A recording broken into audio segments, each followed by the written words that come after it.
Welcome back. Today is episode 3 of Tips and Reminders.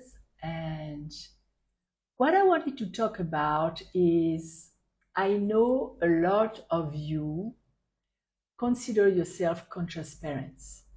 And I wanted to give you a 5-step process for to do as a conscious parent when bad things happen.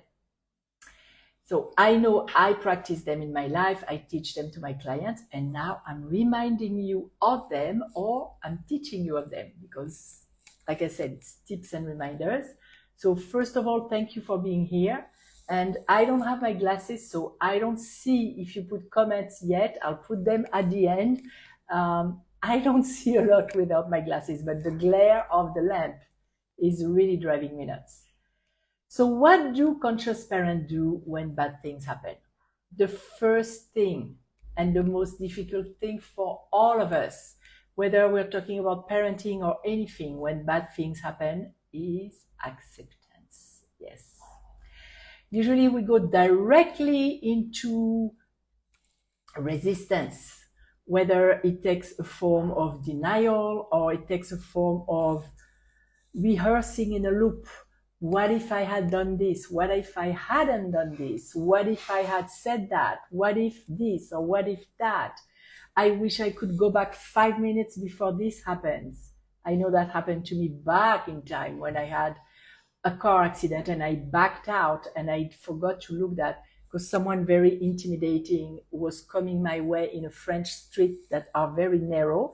That was a man and I got scared and I backed out because there was not enough space for both of us to pass. There were cars parked on the side and I panicked and backed out and I didn't realize that there was someone behind me.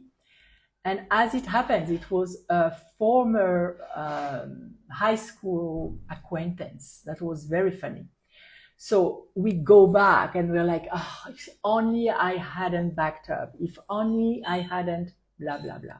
That's called resistance. If you want to start stepping into your power when bad things happen, you have to accept what is. And that means that you acknowledge what is. You know that's what it is. You stop entertaining those thoughts.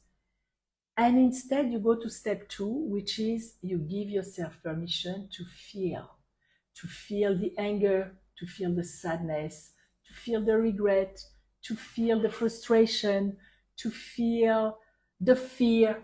Whatever feeling is true for you in this moment, that's your feeling. So you might as well give yourself permission to feel it. Otherwise, you're going to repress it. And first of all, it's not good for your health. It's not good for anything. And it will come back to bite you or to slap you in the face when you're not going to pay attention, when you're not going to be busy pressing that emotion down. So give yourself permission to feel. And if you know me at all, you know where I'm going with that. Yes, we're going to go into tapping.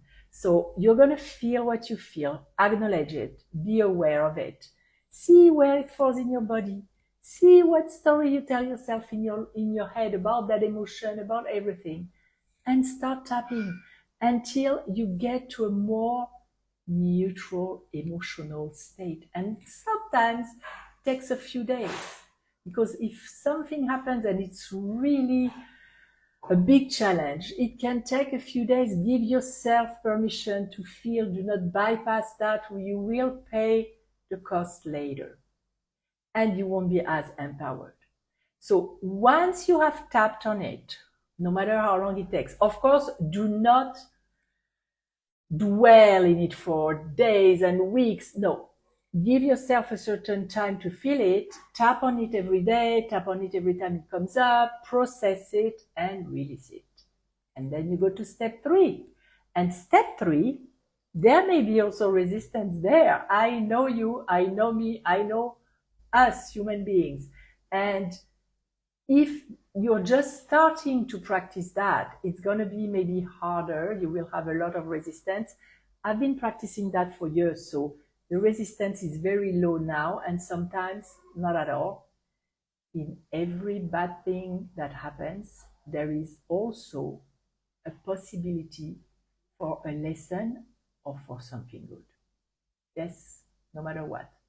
You have that item on one side, you have the bad thing, you have the good thing on the other side. But you won't be able to connect with that if you skipped step 2, if you haven't really fully processed, felt, give yourself permission to feel and release your emotion.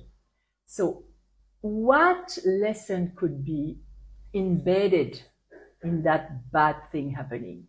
What good, what seed of good, even if the good is not yet there, what seed of good is in there?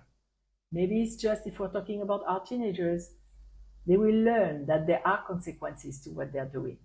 Hopefully not too strong, but that's, if there was one thing I really wanted my kids to learn early in their life, is that actions equal consequences. That's the most important thing to really to teach a kid, because then they embark in life and they are more equipped with that. So what good is in that bad thing? And the last one, we are here after all at co-parenting with the universe. So it is ask. Once you're neutral, once you have calmed down those emotions, once you have acknowledged that there may be some good in the story, there may be something for you, if maybe not good, but at least something for you, a lesson, a learning, a growth, ask the universe, God, what's your next step? And be quiet with your eyes, your ears, everything open, and don't be attached to how it should come. Maybe you're going to have to meet someone who's going to say something to you or teach you something. Maybe you have to read a book. Maybe you have to be someone else in order to know the next step. Maybe someone is, just like it was the case for me, going to call you with the solution. Yes, that can happen too. So I repeat the 4 steps: acceptance, processing and releasing your feelings, giving yourself permission to feel, seeing the lesson, the growth or the good in the bad thing, and asking for divine guidance and assistance. So that's it. That's the tip for today. Let me know below. Maybe that's something you have applied with one of your past challenges. Maybe that's something you're going to apply with a challenge that you're facing right now with your teenager or someone else. In life, we have challenges. And let me know how it landed for you. I'll see you tomorrow with another tip and reminder. And by the way, if you have questions, suggestions, you're going through something right now that you would like a tip or a reminder or an idea about how to tap on it, put it below or DM me if you want more privacy. I'll see you tomorrow.